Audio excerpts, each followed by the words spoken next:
Allez, on commence par qui? Quelqu'un qu'on connaît? Oui, bonjour William, bonjour à oui, tous. Dans la série Les promesses engagent ceux qui s'efforcent d'y croire. Eh bien, vous aurez droit à une sortie magistralement organisée ce matin par Le Figaro, avec en vedette Nicolas Sarkozy. 2 pages d'interview où l'on ne revient pas trop sur le bilan des années 2007-2012 de l'ex-président ayant arrêté la politique, mais où l'on annonce une baisse des impôts et une baisse des dépenses. Voilà pour la promesse. Et pendant que Sarko parle à l'électorat de droite, eh bien, on peut se risquer à dire que Juppé, lui, parle à l'électorat de gauche. Alors enfin, attention, c'est plus subtil que ça. Ça n'est pas Juppé qui parle à la gauche, c'est Raffarin, l'ancien Premier ministre, qui estime que Juppé incarne la synthèse entre Chirac et Giscard, qui dit qu'il a trouvé avec Juppé son adresse politique, je le cite. Et si je vous dis qu'il parle à la gauche, c'est parce qu'il accorde une longue interview à Libération. Alors ne cherchez pas, le passage à retenir, c'est celui-ci. C'est à propos du climat d'affaires permanent autour de Nicolas Sarkozy. Réponse de Raffarin: nous regrettons sincèrement ce climat.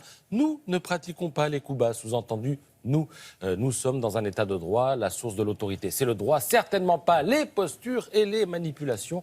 Mais à qui peut-il bien penser en disant tout ça? Bref, Raffarin fait un tel portrait en creux de Sarko qu'il n'est pas exclu qu'il donne envie à l'électeur de gauche d'aller se mêler de la primaire de droite. Il va avoir du boulot, l'électeur de gauche, parce qu'il a aussi une primaire sur le feu qui s'apparente à la nouvelle bataille de Solferino. Depuis hier, on en connaît les modalités, mais ça reste flou, nous dit la Croix. En fait, ce qui est flou, c'est Hollande, avec ou sans lui. La primaire pour Bernard Stéphane dans la montagne, eh bien c'est évident, Hollande va se positionner en défenseur du modèle social, mais la porte par laquelle il veut passer est assez étroite. Pour Patrice Chabanet, dans le journal de la Haute-Marne, tout ça fait un peu désordre. François Fillon avait posé la question.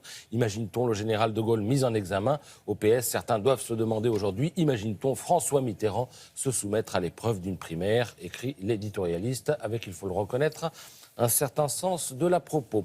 Et ça sera d'autant plus sportif pour le président sortant qui, s'il y va, que les sondages ne sont pas hyper encourageants. C'est ainsi que la Nouvelle République du Centre donne la parole à Denis Domain, qui fait allusion à un sondage qui sort aujourd'hui et qui donne Hollande à 48%, derrière Montebourg à 52%.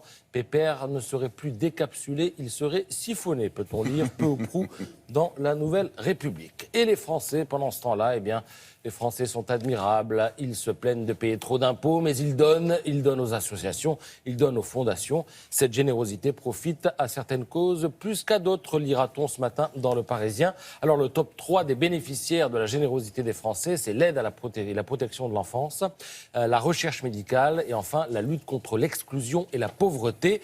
En revanche, les jeunes ont des préoccupations un peu différentes. Leur cause numéro 1, c'est la protection des animaux. Ensuite viennent l'aide d'urgence internationale, puis l'aide aux victimes de conflits. Et puis surtout, qui donne quoi? Alors la région où l'on compte le plus de donateurs, 57%, c'est loin d'ailleurs d'être la région la plus riche, c'est le Nord-Pas-de-Calais. Alors, Nord-Pas-de-Calais, nous dit-on dans le Parisien ce matin, il faut dire les Hauts-de-France maintenant. Oui. Juste devant l'Île-de-France. Si vous dites Nord-Pas-de-Calais, on comprend les gens encore, comprennent aussi. Ça va, oui. Paris, région parisienne, 55%, ils sont juste derrière. Et puis alors les montants donnés sur ce créneau-là, c'est l'Est qui se démarque, l'Alsace, la Lorraine, la Franche-Comté. Là, 61% des donateurs consacrent plus de 50 euros par an aux associations. Et puis autre record, l'Île-de-France, 4% des donateurs dépensent plus de 1000 euros. Avant, bien sûr, réduction fiscale, parce que quand vous donnez, vous pouvez déduire ce que vous avez donné de vos impôts. Merci, à tout à l'heure, Patrice.